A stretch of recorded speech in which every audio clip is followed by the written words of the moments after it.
Mike Green now, the coach of the Independence Patriots. And Mike, slow start for you today. Time have a little play any factor in your slow start?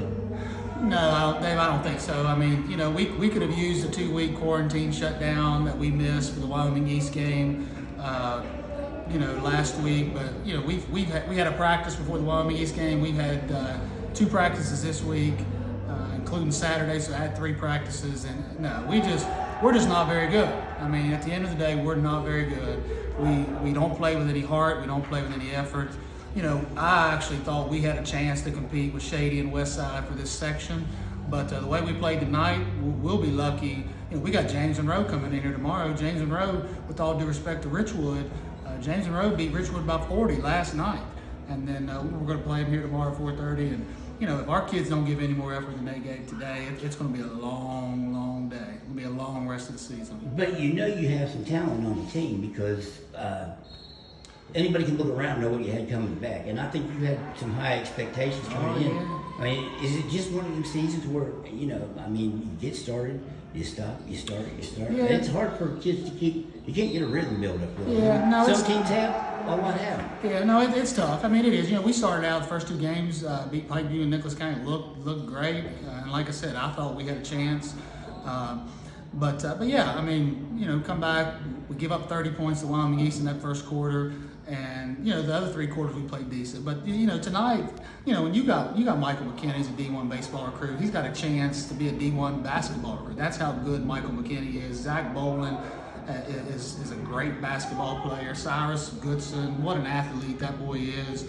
And if it's not their fault, it's mine. I mean, obviously, I've not done a good job of getting these kids ready the last 5 days of practice, but. And we don't have any practice. We got 3 more games this week. We got, Sunday off, and then we come back next week with 4 more games with 1 day of practice. So, we're going to have to learn on the fly. These kids are going to have to, revert back to what we taught them before this shutdown happened. But, I don't know, Dave. I mean, like I said, I had high expectations. I love this team. I love these kids. But the effort tonight, the effort wins the other night against Wyoming East is just not the effort that's going to let us compete with the West Sides and the Shady Springs in this section. With everything going on, you got 3 games this week now. Is it hard to get? Do you feel like you want to get some practice in?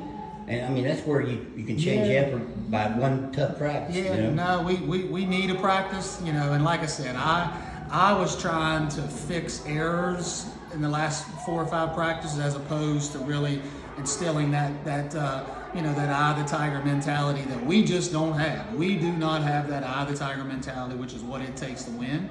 But, again, I challenged the kids at halftime, challenged them at the end of the game, and hopefully they come out with a fire and a passion because I'll tell you, athletically, we can compete with anybody. Athletically, we're as good as anybody in Southern West Virginia, but we just aren't translating that onto the court yet. You mentioned the tools that you have. Michael McKinney, great basketball player. Zach Bowen, you got to get a scrapper like Cyrus Goods. Every team needs a guy like that. And your son, he's a freshman. He's getting kind of used to the speed of the game. I think because he had 11 tonight. I believe it's his first double-figure game. Do you see him improving in ways that he'll help you in the future? Yeah, I mean, Brady, all through elementary and middle school, I mean, Brady was the main guy who took all the shots. He came up here, obviously deferred quite a bit those first 3 or 4 games. I think maybe 4 or 5 shots is the most he's had.